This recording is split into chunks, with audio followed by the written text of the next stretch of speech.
Hi, welcome to Tea Time at the Movies. I'm your host, Tea Time. I got a great episode for you guys today. I got 3 reviews for you. We got M3GAN 2.0, Hot Milk, and F1, the new Brad Pitt movie. Sorry about the audio issues last time. I think it cut out there. Hopefully that doesn't happen this time. I will get that mic working. Don't worry. We got to order a cord on Amazon. It's going to be on the way for our next episode, hopefully. Boy, it's been hot out there this summer, starting out here in late June. I live here in Chicago. It's been nearly 100 degrees every day for this past week. So I saw a few movies here. It's been a great time to get into the movie theaters and to get cool down, get a nice, cool, big old beverage, and watch some hopefully good movies. I'll let you guys know if these movies are either a go see or a no thanks, not for me. But you got to stick around. I don't just give it off the bat. You watch the whole video. It helps the algorithm, I'm told. I don't know. All right. And I learned how to use the banners here. So we're going to get the first review here up for you. M3GAN 2.0. There we go. This is the sequel to the first M3GAN, robot protecting AI. M3GAN is back, and they have to stop a new militarized version of her called Amelia. This movie also delves into questions like, can AI be sentient, self-aware, or is it just a code doing what it was programmed to do in the beginning? And is that sentience? I don't know. This movie attempts to lightly go into those topics. This movie is 2 hours, an hour 59. Not too bad here. It comes from director Gerard Johnstone and writer Akela Cooper. They're back. They directed the first one, combo. I wrote down here, Akela Cooper, wrote *Malignant*. I like that one. That was a good horror movie a few years ago. And he had a bunch of other TV writings. I'm not sure. I didn't see them. All right. Some of the actors in this one. Allison Williams is back, reprises her role as Gemma. She created M3GAN to protect her niece, who she's now the custodian of, the guardian of. M3GAN. A lot of voice work in this one. She's an AI on the computer to begin with, because if you remember from the last one, she's disembodied now, and she lives in the cloud, I guess. But she does get a body. Don't want to spoil anything too much, but I think you can discern that from the title and the general movie. Jermaine Clement is in this one, of course, from Flight of the Conchords. Loved him in that. Legion, of course, the X-Men TV show on FX. I love that show. Doesn't get enough credit. He was great in that, great in this, great in everything he does, really. He plays a rich investor. He has a relationship with Gemma, Allison Williams, to get her AI or M3GAN code. That don't want to delve too much to spoilers right here. Violet McGraw is back. She plays the niece, Katie. She's from Dr. Sleep, the Haunting of Hill House. That was good horror. Dr. Sleep, she was in. Some good horror. She has a lot of credit. She's so young, but she was good in this. And playing Amelia, the villain, kind of in this movie, is Ivana Sakno. She's Ukrainian, with with all the Ukrainians coming over. She's affected by the war, guys, to say in America, acting here. She's from Ahsoka, The Spy Who Dumped Me. That's right. She was also in Pacific Rim. I enjoyed that one. But good performances all in all, for a lot of side characters in this one. I didn't really remember some of the side characters too much, but when a plot point happens with the side characters, they kind of harken back to the first one and kind of explain why they're doing what they do. M3GAN apologizes to one of the people she choked in the first one. I think they reveal that in the trailer, so it's not spoiling anything there. All right. This movie definitely had Terminator vibes, T2. Not that it was a copy and paste of that movie, but some of the same elements, argue back. This is the way you do it tastefully. You don't just copy old movies. This had definitely good world building. I believed I was in this world of AI. They go to like an AI expo, excuse me, at one point, and there's a bunch of like robots running around, and yeah, it's a believable world in this world of AI. This movie is a little bit bloody. There is some blood in it, but it's not too gory. There are some good kind of violent kill scenes, but it's not very gory. I wouldn't say it's very family friendly. There's a bunch of other family movies out there if you're good to go see that type of movie. But all right, but this definitely had a better AI villain than Mission Impossible that's out there. It's a clear AI. It interacts with the story, unlike Mission Impossible. But you know, go see my other video if you want to see more about Mission Impossible, the last one. This movie had a good sense of humor, mixed in with kind of the violence, but good. It kept a good sense of humor. It didn't take itself too seriously, which was good to see.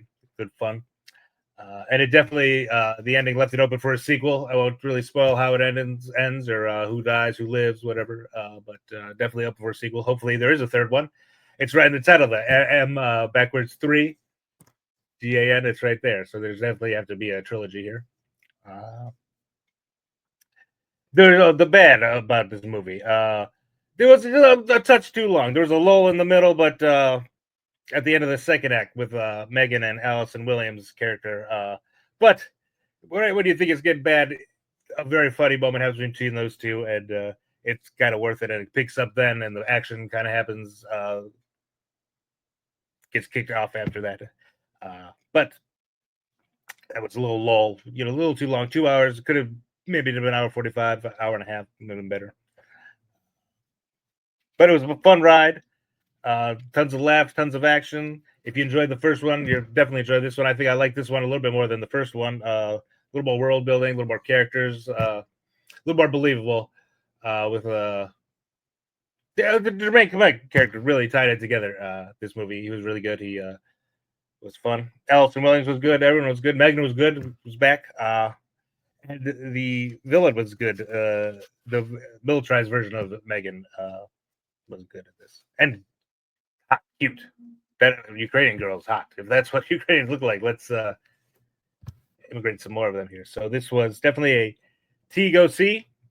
M3GAN 2.0, definitely a T go see.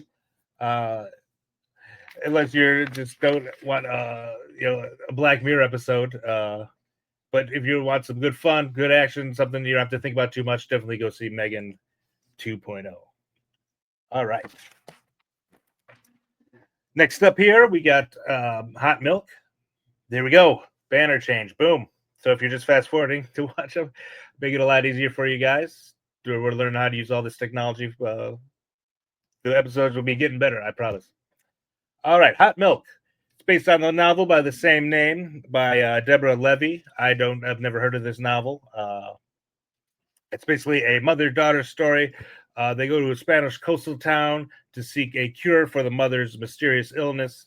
There's something wrong with her feet. She can't really walk all the time. She's mostly wheelchair ridden. But there's a high drama between a mother and daughter. The daughter kind of learns some secrets from the past. I won't reveal what those are, but it's of the mother's past, their past. Kind of a mystery revealed. The daughter kind of forms some lesbian relationships, which is really nice to see. She falls in love with this blonde German girl who comes in a bikini riding a horse on the beach, at the most opportune time. And, who wouldn't fall in love with that? I don't know. I don't know what it is about German short-haired blondes, but something about it. All right, this comes from director Rebecca Leikowitz. Some of the movies she recently directed, I wrote down here, She Said and Disobedience. She was also a writer as well, credited on this movie. Writer-director. She Said, Disobedience. They weren't terrible movies. She Said, kind of heavy-handed. Disobedience, I enjoyed. The cast, Emma Mackey plays Sophia, the daughter. She was in the Barbie movie. I didn't recognize there's so many Barbies. She was credited as Barbie. I don't know. There's so many Barbies in that. They're all just credited as Barbie. She's also in Death of the Nile. I wanted to see that. I didn't see that movie. I didn't hear very good things about it. Fiona Shaw, she plays Rose. She's the mother. She had a lot of British credits. She's a British actress. Of course, she was in Harry Potter. She plays Aunt Petunia Dursley. And Vicky Crepes. I'm not sure exactly how to say that. She plays the German girl, blonde lesbian love interest. She was good in this. She was in Phantom Thread. She played the wife in that. Girl in the Spider's Web. That was good. And Old. Not that she's old. She was in the movie Old, the M. Night Shyamalan thriller. Good first half of Old. I enjoyed. Like most of his movies. All right. This was a well-told drama with slow reveals, like I said, about history of the past. This movie was beautiful, set on some Spanish coastal town, set right there on the ocean. The shots were beautiful of the ocean, of the town that they're in. It was well. The cinematography was good. There, things you notice in this movie, tons of background noise. The first half of the movie, there's a dog barking because it's tied to a roof of a neighbor, and you just hear it barking in the background for the entire time. A lot of tension in the movie because the mother's there trying to cure her illness with the doctor. It's not so much about that; it's more about the mother-daughter coming in. The daughter's like in her early 20s, I believe. Yeah, because she's a student who's still going to school, but she's kind of caretaking for her mother. And then later on, there's like a phone ringing. There's tons of background noise. The world felt real. It felt well built, well shot. Uh, let's see. Very female heavy movie, but not that that's a bad thing. Female drama, but compelling enough to stay till the end to see how it kind of the mother daughter relationship revolves. I won't reveal anything or spoil anything at the end, but you're gonna want to stay till the end to see how it ends if you're into a mother daughter drama with tons of emotions, tons of emotions. All right. Let's see. One note that I had here, it's kind of a silly note that I had. If there's a chance for nudity, go ahead and just give it to us, especially if there's two hot blonde chicks and in the entire movie, you know, they're just dressed with wearing no. I guess this is a no bra town. They don't have bras in Spain, in this small Spanish town. There's no money for bras in such a small town. But then they're the main character and the German blonde are making out. They're laying naked on a field on a blanket. Let's just show the breasts. Let's all take in the beauty of lesbianism. You know what I mean? Uh, but all in all, good drama, tons of tension. Uh, you know, well told. It felt like a novel. If you enjoy drama, you want no action. You're with your girl and she wants to see a movie. This was probably something you want to go see with her. This was a Go see. Uh, it's only an hour and a half. If I didn't mention that, it move. It's a little slow, but it does move for a drama. There's not too much medical stuff. It's mostly about the mother daughter. Then the daughter and the father a little bit. She does see the father. The disease part of the story. But it was a good movie. Only an hour and a half. Not like some of these other slogs that are 2 hours, over 2 hours. Short, sweet story. One more note. The last line of the movie, if you care, and spoiler here, I thought this was the best, the message of the movie. Spoil here. Last line of the movie. The mother is and the daughter are having confrontation at the end. The mother is wheelchair ridden, as I said. So at the end, the daughter's confronting her as she has her in the middle of the road, and you hear like a truck honking in the background, kind of it's approaching them. And the daughter leaves her in the middle of the road. She feels there like this is the message of the movie and probably the book. It seems you have to embrace life, not just endure it. Definitely a T go see. Makes you think. Tea time. Love the movies that make you think. The T stands for think. Sometimes this definitely makes you think. If you have elderly parents go through health issues, kind of hits close to home if you have that going on. But coming of age, I keep saying it. You guys, if you enjoy that, you'll enjoy this movie. If you watch it, you'll enjoy it. All right. Let's move on to the next one. F1, the new race car movie, F1 movie by Brad Pitt. Comes from director Joseph Kosinski. He is from Top Gun Maverick, the movie Oblivion, Tron Legacy were some of the ones I wrote down that caught my eye. The writer Aaron Kruger. Back they worked together on Top Gun Maverick. That was a good movie. He wrote many of the Transformers. I stopped after maybe the second one. After Shia left, definitely. I'm a Shia LaBeouf fan. He wrote Skeleton Key. That was a good movie. You guys ever see Skeleton Key? And he wrote The Ring. Probably the American version of The Ring, not the Asian one. But the synopsis for this movie: Javier Bardem plays an F1 owner who is in desperate need of a driver. They have two drivers apparently. One of them has gone due to injury or something. They need a replacement. They've gone through many drivers. They've all turned them down or been busy, so they have to turn to Brad Pitt's character, who is a retired former F1 driver. And the antics ensue from that. I saw this in IMAX. This is 2 hours and 36 minutes. This was way too long. Way too long. I'll just let you know that off the bat here. All right. The actors,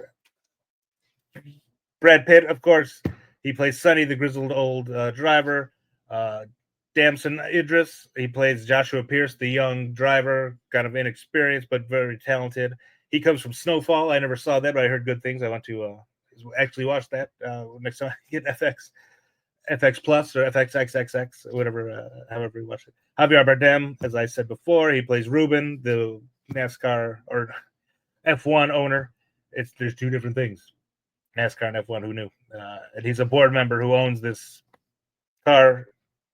Carrie Condon, she's in this. She plays one of the technical people who tries to get the best aerodynamics on the car. She's from Banshees of Inisherin. That was a good movie. Better Call Saul. 3 Billboards Outside of Ebbing, Missouri. She was in Rome, where she did get naked. And Sarah Niles. She was good in this. Particularly, I want to note her. She was the mother of Joshua, the young driver. She's new to me. I saw some credits. I didn't recognize them. But she was great in this. Hopefully, we see more of her. Overall, I'm not going to waste time. This was a no thanks, not for me. There's just too many problems with this movie. Like I said, it was too long. But let's start off with the good before we get into all the bad here. Good. The performances were good. Javier Bardem was good. Brad Pitt was good. They were believable, I guess, with the stuff that was written for them. Not that the stuff was good, but they definitely were believable as a former driver and a millionaire F1 owner. Condon was good. She was. All the performance was good. That's not what was bad about this book. There's flashback scenes of Brad Pitt when he was a younger F1 driver and he was sponsored by Camel, the cigarettes. That was funny to watch the flashbacks with him de-aged and in the Camel car with Camel on his shirt. It was pretty funny. That was about all that was good in this movie. Javier Bardem was okay, but too long. Here we go. Brad Pitt is too old for this movie. He's playing like 40 something. This man is 61 years old. He is too old to be playing 40s. This movie was poorly edited. Just you can't stay on one shot for more than 3 seconds.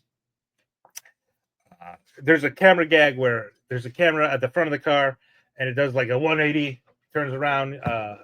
It's cool the first couple of times you see it, but after race 7 and they keep using it and you don't really see any of the race, it gets old real quick. All right. Much of the racing is not actual racing. They don't show much racing. It's mostly like a screen of the map digital out, and it shows like with an arrow of where the drivers are on the map. Still kind of like a video game mostly. They have shots of them in simulations in the simulator driving the car, simulating. it was just too much to keep up with. Uh, it's when there's also a lull in the middle. The story stops. There's a growth between Brad Pitt and the young driver. The young driver gets into an accident. Spoiler, but then they grow together because Brad Pitt goes and forfeits the race to go help him after the crash happens. And then the young driver comes back, and then they just start over. They just dislike each other. The story just goes back, you know, to the beginning. Like that's already like over an hour into the movie. You can't just keep going. Stop, go with her and him. And ugh. Then there's a cringe gambling scene, or they're playing Texas Hold'em between Brad Pitt, the young driver, and the blonde from Rome, who I just mentioned, and it's just cringe. It wasn't a good scene. It wasn't any building bonds or anything. It was just cringe. A lot of this movie felt forced. The director, writer, they were good in Top Gun Maverick. This also felt like an '80s movie, but just poorly executed. Poorly, just Brad Pitt's too old. You don't have. I looked it up. The average age of an F1 driver. It said there from like 20 years old to 42, not up to 60. You're not Tom Brady. Even Tom Brady stopped in his 40s. He's not 60 playing football. There's no way Brad Pitt would ever compete with these young drivers, even though they kind of make it seem like he's a grizzled old vet, so he knows the kind of ins and outs of the dirty secrets of the game, and so he does things to do like cautions, so everyone has to slow down, or so the other driver can catch up. Just bad. There weren't clear motives in this movie for any of the characters, really. I mean, did I believe they were F1 drivers? I did, but why? Do they do it for money? Do they do it for the fame? For women? The young drivers didn't seem to do it for fame, but Brad Pitt didn't seem to. I'm not sure. It was just like assumed that they had the love of everything, not that they built these characters, with any raw emotion or anything like that. Let's see. The score was overbearing, and then when they got to the racing scenes, it seemed that the music turned to like techno house pop. I didn't recognize any of the music. Not that that's you have to, but maybe the music I understand or like. It's a likable music in this. Brad Pitt lives in a van in this. His character, because he's old and washed up. But if he has this new job and Harvey Bardem's like a millionaire, why is he living in the van? Why is he hurting for money? It didn't make too much sense there with that. And they show how sophisticated driving for F1 is nowadays. They have these simulators. They have the tracks simulation. You can do whatever, or not whatever. You can do the exact simulation of the track, how it turns, how the weather is, how the air will affect your car. But why isn't AI telling these guys how the fastest line through the entire track is? What's the limitation there? If they're spending all these millions and millions of dollars, why is Brad Pitt living in a van? Why isn't AI telling them where to turn or how to go to slow or change the tires? It's all just. It shouldn't be set in today's day. It should be set 15, 20 years ago when this technology wasn't so sophisticated with AI. I mean, oh my God, I just watched M3GAN. Look how far I got with that. Robots.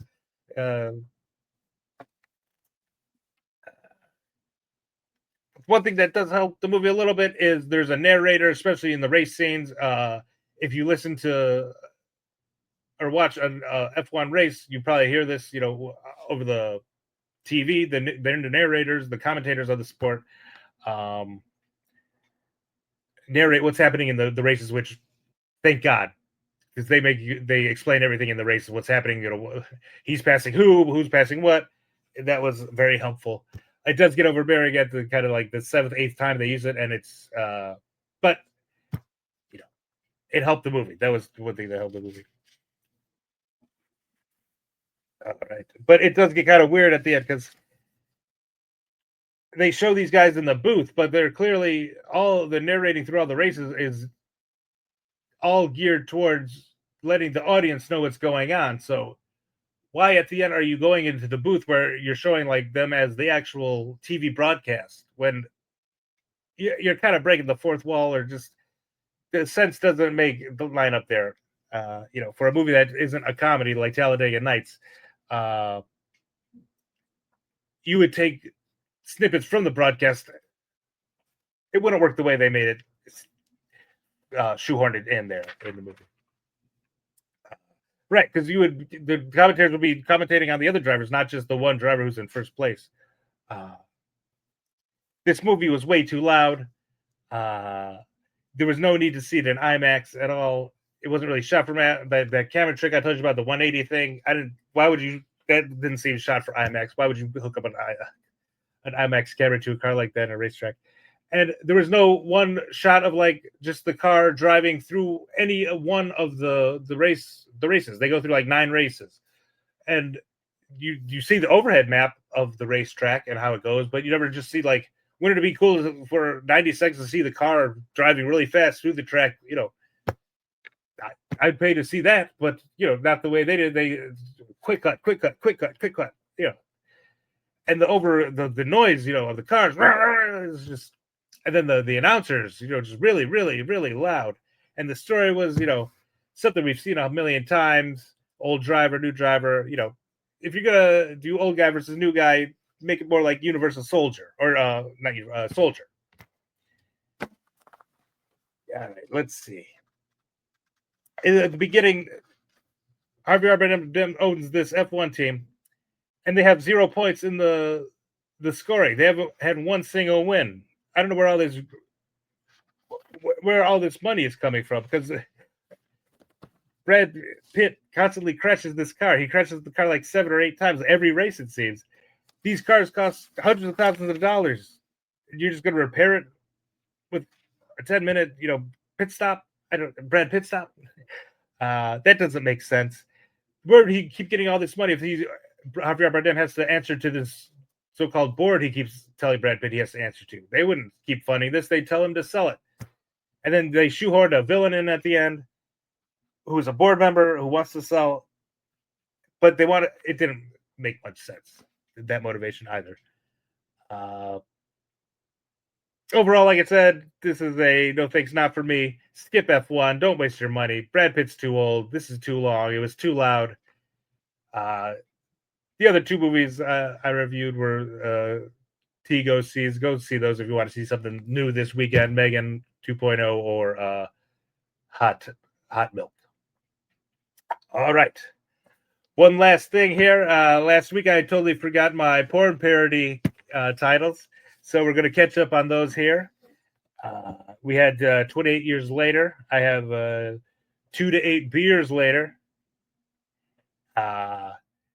The Bride Hard, the porn parody for that. Bride Gets It Hard. Right. El Leo, kind of a kids movie, so I don't like to do those, but it would just be a parody, but having sex with aliens.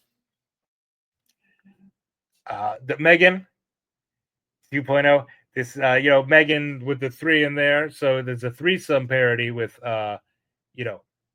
me again, me again. It's another threesome from this, me again, me again, me again. Threesome. Hot Milk. That was too easy. Come on, Hot Milk. Anyone can think of that. I can think of yeah.